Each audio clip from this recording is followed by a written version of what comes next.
finally, let us go to layers. Look for the column that says section style.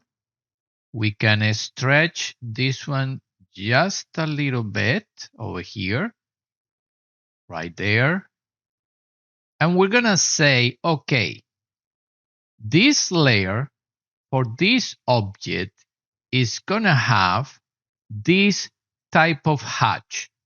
Let's say plus, the scale will be 3. Hit OK.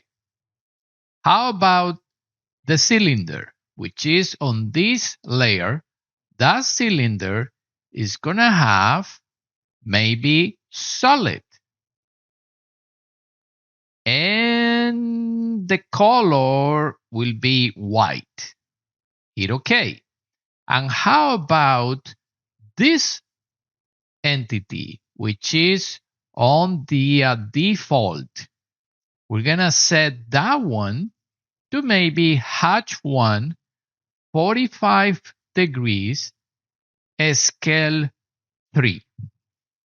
And now let's take a look at the clipping plane.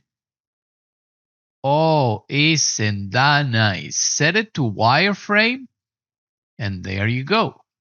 Set it to ghosted, and there you go. You see the hatch? You see the hatch over here? You can always go back to maybe 4, hit OK, and that will update the hatch.